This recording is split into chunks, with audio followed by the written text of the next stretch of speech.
Hello student, स्वागत है आप सबका एंजल साइंस लेक्चर में।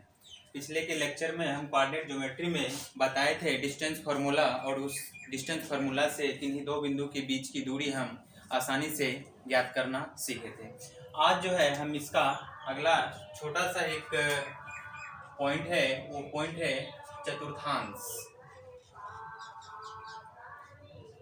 चतुर्थांश क्या होता है कि ये जो हम बताए थे द्विविमीय तल को x और y, ये x हो गया और ये y, x डैश और y डैश, ये इसको चार भागों में बांट दिया गया है। प्रथम, द्वितीय, तृतीय और चतुर्थ। इन्हीं चारों भाग को कहा जाता है चतुर्थांश। मतलब चारों का एक भाग जो होगा वो चतुर्थांश कहलाता है। अगर यहाँ पे देखें तो ये अक्ष यहाँ से यहाँ तक ये पॉजिटिव होता है तो इसको x प्लस लिख सकते हैं, और इसमें हम लेते हैं ऊपर प्लस तो y प्लस हो गया, और ये वाला साइड x माइनस लेते हैं तो यहाँ पे इसको लिख सकते हैं क्या, x माइनस, और नीचे यहाँ से हम क्या लेते हैं इसको माइनस, और ये क्या हो गया, मूल बिंदु ओरिजिन हो गया।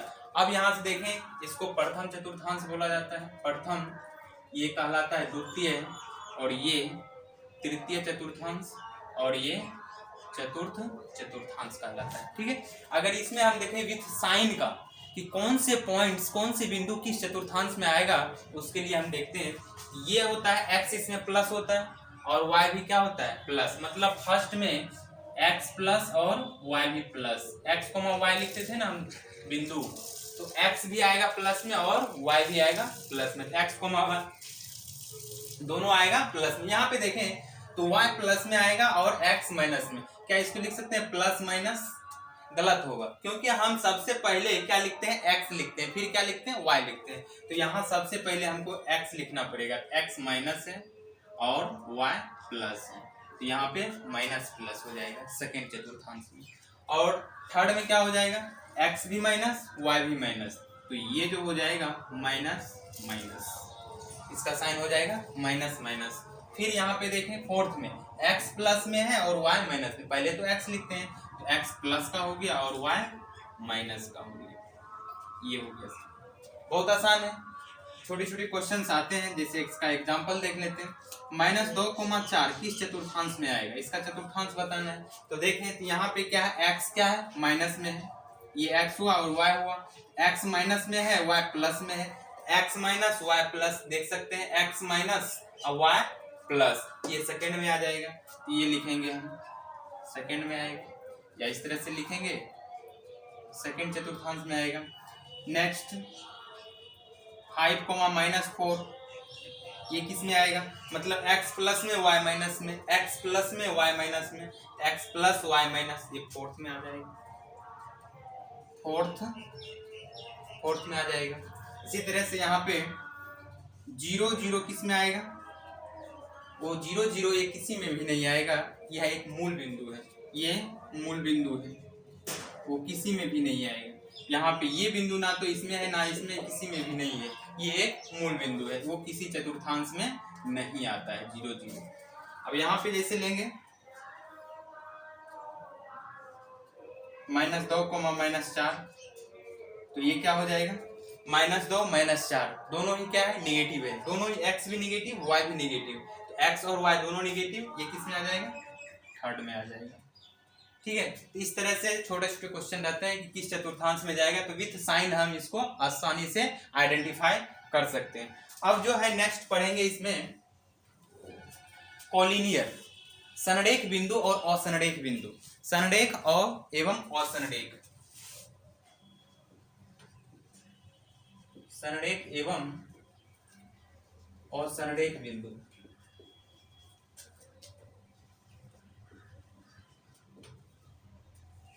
संरेख एवं असंरेख बिंदु, संरेख एवं असंरेख, संरेख क्या होता है और असंरेख क्या होता है, इसको समझते हैं पहले। संरेख क्या होता है कि अगर दो या दो से अधिक बिंदु अगर एक ही लाइन में आ जाए, एक ही सरल रेखा पर स्थित हो जाए, तो वो कहलाएगा, वो सारे बिंदु क्या कहलाएगा, संरेख कहलाएगा।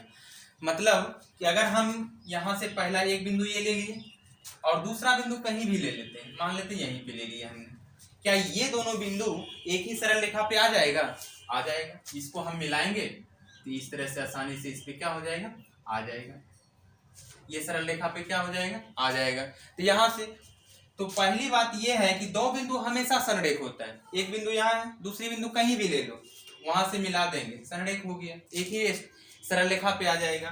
फिर यहाँ से हम एक बिंदु ले लें, दूसरा यहाँ ले लें, मिला देंगे, संरेख हो जाएगा। मतलब दो बिंदु हमेशा संरेख होता है। यहां से सीखे, दो बिंदु हमेशा संरेख होता है। नेक्स्ट जो देखते हैं, दो या दो से अधिक बिंदु के लिए क्या संरेख होगा और या नहीं होगा। जैसे हम तीन बिंदु लेते हैं, एक बिंदु यहाँ ले लिए, दूसरा यहाँ ले लिए और तीसरा हमने यहाँ ले लिया, क्या ये एक सरल रेखा पे आएगा? नहीं आएगा। मिला के देख लेते हैं। ये सरल रेखा इस तरह से देखें तो ये इस पे आ जाएगा, इसको अगर मिलाएं तो ये अन्य रेखा पे आ जाएगा। मतलब दो अलग अलग रेखा एक रेखा पे नहीं आ पा रहा है, ये क्या कहलाएगा? असंरेख बिंदु कहलाएगा। अगर यही बिंदु यहाँ की बजाय ये यहाँ आ जाए तो अब ये क्या हो जाएगा? संरेख हो जाएगा। तो यहाँ से एक बात ध्यान में रखना है कि दो बिंदु हमेशा संरेख होता है, कहीं भी हो दो बिंदु हमेशा संरेख होता है। तीन या तीन से अधिक बिंदु वो संरेख हो भी सकते हैं और नहीं भी हो सकते हैं। कंडीशन होगा कि कब संरेख होगा, तीन बिंदु या तीन से अधिक बिंदु या नहीं होगा। तो यहाँ सबसे पहले संरेख का मतलब समझ गए। संरेख का मतलब जो एक ही लाइन में सभी बिंदु आ जाए, एक ही सरल रेखा पे सभी बिंदु आ जाए तो वो सारे के सारे बिंदु क्या कहलाएंगे? संरेख बिंदु कहलाएंगे। तो यहां से पहला पॉइंट इसका होगा कि दो बिंदु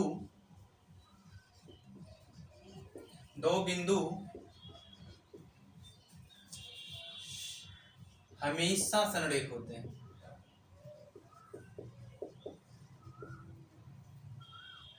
दो बिंदु हमेशा संरेख होते हैं। दो बिंदु कहीं भी लेंगे वो हमेशा संरेख होगा। नेक्स्ट, तीन या तीन से अधिक बिंदु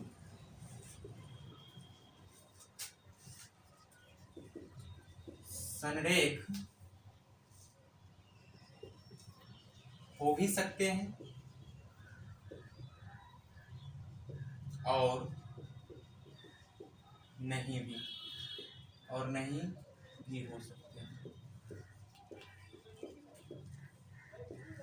दो बिंदु तो हमेशा संरेख होगा, कहीं भी दो बिंदु रहेगा उसको एक रेखा से मिल जाएगा। लेकिन तीन या तीन से अधिक बिंदु वो संरेख होगा या नहीं होगा, उसके कंडीशन है कि कब होगा और कब नहीं होगा। वो हो भी सकता है और नहीं भी हो सकता है। देखते हैं, जैसे हमने यहाँ पे चार बिंदु ले लिया, ये चार बिंदु, लेकिन यहां से देखें ये दो बिंदु संरेख है, ये दो बिंदु संरेख है, ये दो बिंदु संरेख है। लेकिन अगर इस यहां देखें तो ये तीनों बिंदु संरेख है, एक ही लाइन पे आ जा रहा है। लेकिन अगर चारों की बात करें तो चारों संरेख नहीं है। तीन बिंदु तो संरेख है या नहीं, इसके लिए अगर यही बिंदु उठ करके यहाँ आ जाए तो अब जाकर के ये क्या हो जाएगा? यहाँ आ गया, तब ये सब एक ही रेखा पे आ जाएगा तो वो संरेख होगा। अगर तीन बिंदु संरेख होने की बात की कंडीशन की बात करें तो सबसे पहले इसको देखते हैं। संरेख होने की शर्त,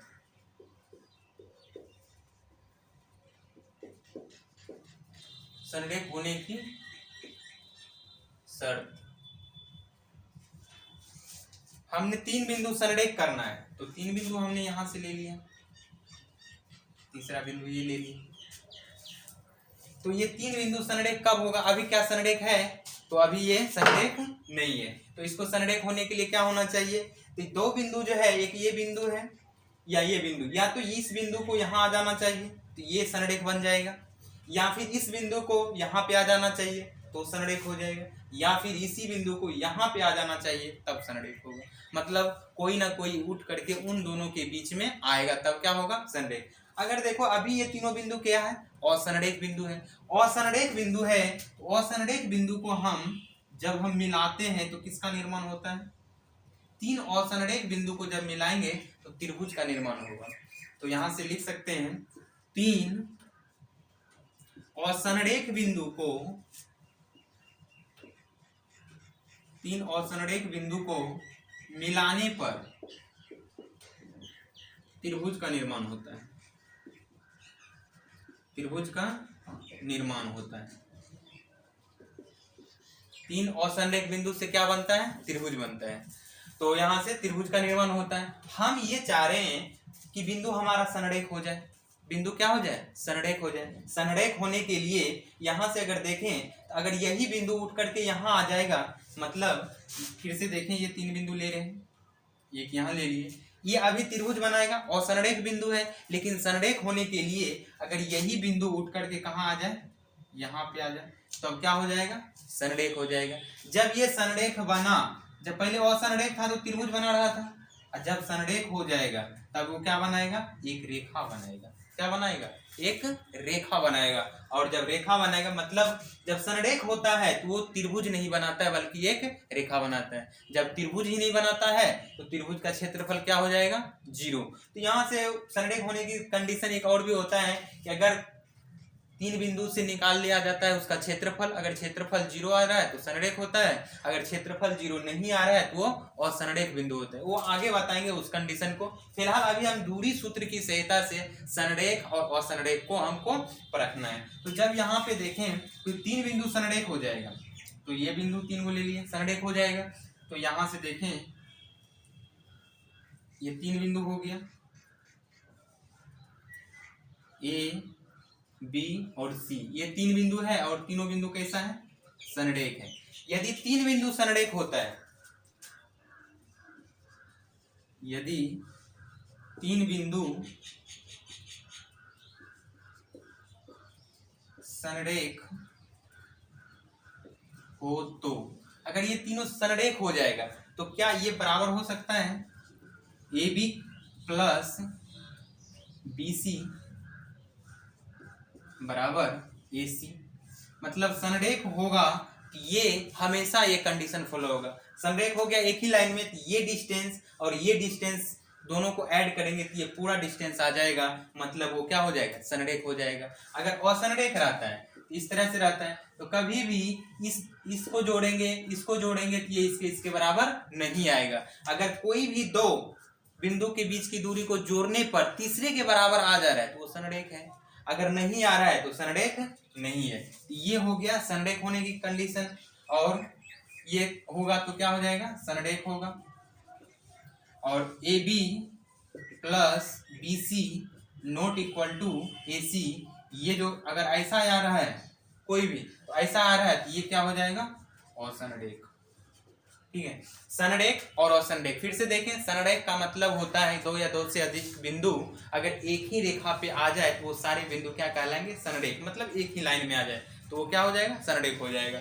अगर इसका पहला है कि 2 बिंदु हमेशा संरेख होते हैं, कहीं भी एक्स वाई प्लेन में 2 बिंदु कहीं भी स्थित है उन दोनों को मिलाएंगे एक रेखा पे आ जाएगा, वो हमेशा संरेख होते हैं। तो 2 बिंदु क्या हो जाएगा, हमेशा संरेख होते हैं। 3 या 3 से अधिक बिंदु संरेख हो भी सकते हैं और नहीं भी हो सकते हैं। ये 3 होगा भी और नहीं भी होगा। अगर नहीं होगा तो असंरेख होगा तो त्रिभुज बनाएगा, संरेख होगा तो वो एक लाइन बनाएगा।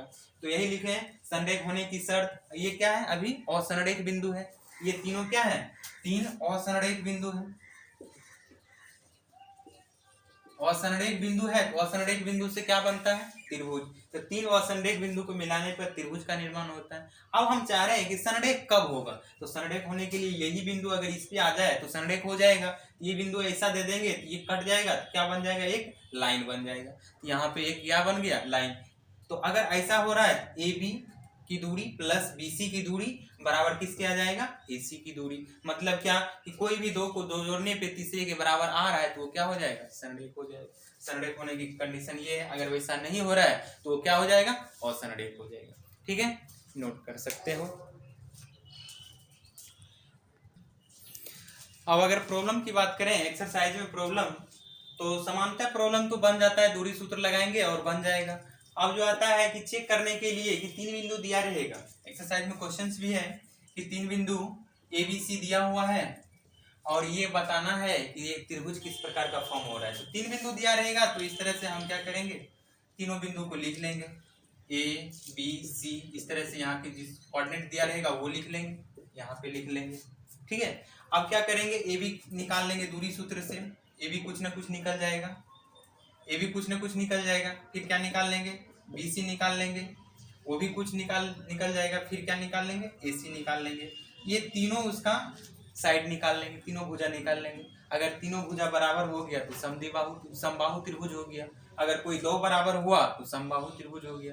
कोई भी नहीं बराबर हुआ तो भी समबाहु त्रिभुज हुआ। इस तरह से उसको चेक कर सकते हैं। यहाँ पे 3 भुजा दिया रहेगा त्रिभुज का और उसको दूरी सूत्र लगाना है। दूरी सूत्र से तीनों भुजा की दूरी निकाल लेंगे और जब वो निकालने के बाद ये देखेंगे क्या तीनों बराबर आ रहा है। अगर तीनों बराबर आ रहा है तो समबाहु त्रिभुज। अगर कोई दो बराबर आ रहा है, कोई भी दो बराबर आ रहा है तो समद्विबाहु त्रिभुज। अगर कोई भी बराबर नहीं आ रहा है तो भी समबाहु त्रिभुज। ये तो पहला टाइप का क्वेश्चन हो गया जो बन जाएगा। और संरेख होने के लिए तो बता ही दिए, संरेख वाला क्वेश्चन तो बन ही जाएगा। अब क्या होता है कि नेक्स्ट जो क्वेश्चन आता है वो क्वेश्चन रहता है कुछ इस प्रकार से, समदूरस्थ टाइप का क्वेश्चन। समदूरस्थ कि मतलब कि एक्स अक्ष पर वह बिंदु ज्ञात कीजिए ताकि बिंदु इतना और इतना समदूरस्थ हो जाए। तो समदूरस्थ का मतलब होता है समान दूरी। समदूरस्थ का मतलब समान दूरी। तो जहां भी वर्ड आएगा समदूरस्थ, समदूरस्थ मतलब हो गया समान दूरी पर।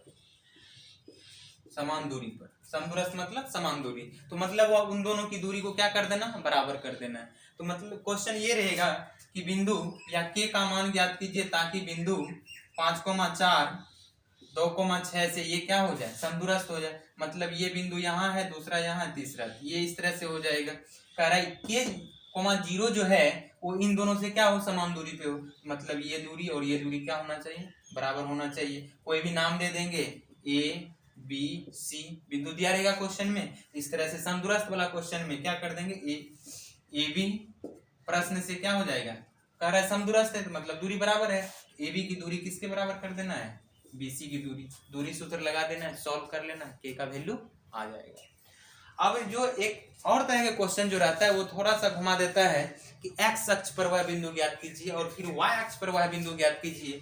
वो कुछ इस तरह से रहता है कि एक्स अक्ष पर वह बिंदु ज्ञात कीजिए ताकि बिंदु इतना और इतना क्या हो जाए, समदूरस्थ है। कोई भी दो बिंदु दिया रहेगा तो हम सबसे पहले इसको एक्स अक्ष पे या वाई अक्ष पे हम यहाँ पे करते हैं।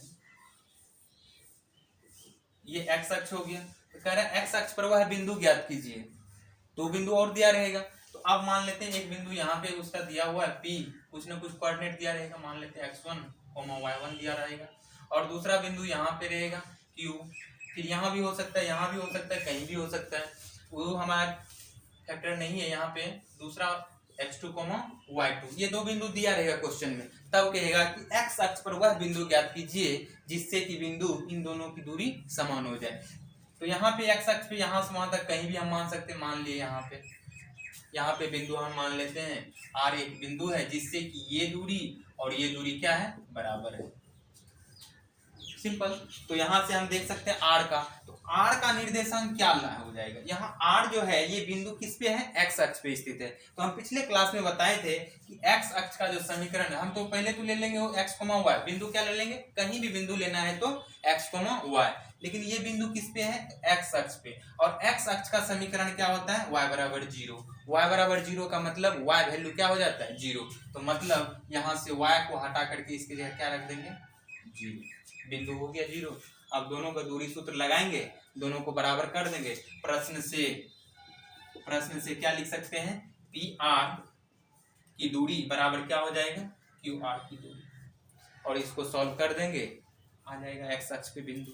और एक्स का वैल्यू मान लेते 5 आया तो बिंदु क्या आ जाएगा, 5,0। 7 आया तो 7,0। जो भी आएगा बिंदु पूछ रहा है, ना कि एक्स निर्देशांक पूछ रहा है। तो दोनों बताना है। 5 आया तो 5,0, -4 आया तो -4,0, वो बिंदु आ जाएगा। अब इसी तरह से क्वेश्चन देता है कि y अक्ष पे वह बिंदु ज्ञात कीजिए। तो y अक्ष के लिए भी क्या करेंगे, तो यहाँ से ये y अक्ष हो गया। अब कहेगा कि कोई बिंदु यहाँ पे है P है, x1, y1, और कोई बिंदु यहाँ पे Q है, x2, y2। दो बिंदु दिया है, कह रहा है y अक्ष पे वह बिंदु ज्ञात कीजिए ताकि ये दोनों बिंदु उनसे क्या हो, समान दूरी पे हो, मतलब समदूरस्थ हो। तो y अक्ष पे ज्ञात करना है तो हमको y अक्ष पे बिंदु ले लिए। इसका नाम दे देते पी क्यू आर, या अगर ए बी सी है तो या आर, कुछ भी नाम दे सकते हैं। तो यहाँ पे आर क्या लिख लेंगे, एक्स, वाई। अब फिर से हम देखेंगे ये हमारा y अक्ष है, तो y अक्ष का समीकरण जो होता है वो x बराबर 0, मतलब x वैल्यू इसका क्या हो जाएगा, 0 हो जाएगा। अब पुनः यहाँ से ये दूरी और ये दूरी दोनों को प्रश्न से कर देंगे। प्रश्न से लिख देंगे प्रश्न से क्या आ जाएगा, पी आर की दूरी बराबर क्या हो जाएगा, पी आर की दूरी। सॉल्व कर लेंगे, वहां से y निर्देशन मतलब y वैल्यू आएगा। और तो y वैल्यू अगर मान लेते हैं कि 10 आ रहा है तो वहां पे 0,10 लिखेंगे, -2 आ रहा है तो 0,-2 लिखेंगे, निर्देशांक पूछ रहा है तो इस तरह से लिख देंगे। तो इस तरह का क्वेश्चन होता है। और दूसरा जो है, अब नेक्स्ट पहला एक्सरसाइज जो है अकॉर्डिंग टू एनसीईआरटी खत्म हो जाएगा इससे ही। अब जो है नेक्स्ट वीडियो में हम बताएंगे, इस तरह का जो भी क्वेश्चन होगा सब बना लेना, बाकी देखेंगे नेक्स्ट वीडियो में इंटरसेक्शन फार्मूला, सेक्शन फार्मूला।